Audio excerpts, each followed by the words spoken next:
جب حیض کا خون یا نفاس کا خون بند ہو جائے تو اس وقت حیض اور نفاس کی گندگی کو دور کرنے کے لیے غسل کرنا ضروری ہوتا ہے. حیض کسے کہتے ہیں؟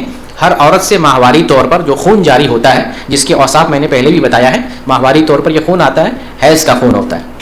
اور ایک خون ہوتا ہے جب بچے کی پیدائش ہوتی ہے اس وقت خون نکلتا ہے، اسے نفاس کا خون مانا جاتا ہے. اور عورت سے ایک تیسرا خون ظاہر ہوتا ہے، اسے استحاضہ کہتے ہیں. استحاضہ کا خون کون سا ہوتا ہے؟ بیماری والا، جو نہ تو نفاس کا خون ہے نہ ہی حیض کا خون ہے.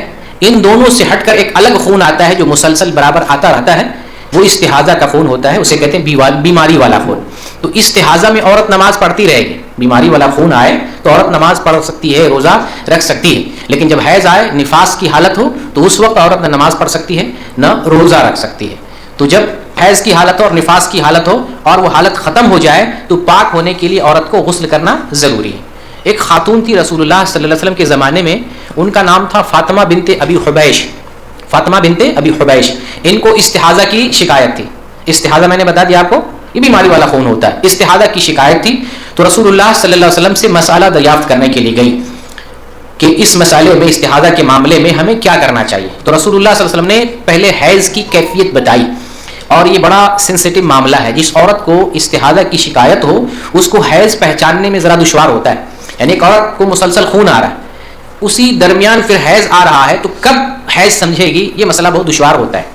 تو نبی کریم صلی اللہ علیہ وسلم نے ان کو بتایا کہ جس ٹائم کالا خون آئے، کالے رنگ کا خون آئے، تو یہ حیض کا خون ہے. اور میں نے آپ کو بتایا تھا حیض کا جو رنگ ہوتا ہے وہ کالا ہوتا ہے.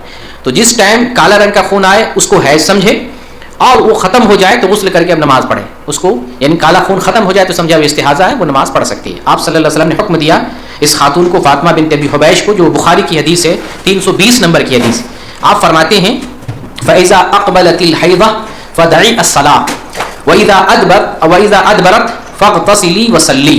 جب حیض آئے تو نماز چھوڑ دو، جب حیض گزر جائے تو غسل کرو اور نماز پڑھو. یعنی استحاضہ کی حالت ہوتے ہوئے نبی صلی اللہ علیہ وسلم نے بتایا کہ تم استحاضہ کی حالت میں بھی نماز پڑھو گے، لیکن استحاضہ کی حالت میں جن دنوں میں حیض آئے ان دنوں میں نماز سے رک جانا ہے. جب حیض سے پاکی حاصل ہو، یعنی یہ کالا خون بند ہو جائے، تو تم حیض سے پاکی حاصل کرنے والا غسل کرو اور اس کے بعد نماز پڑھو.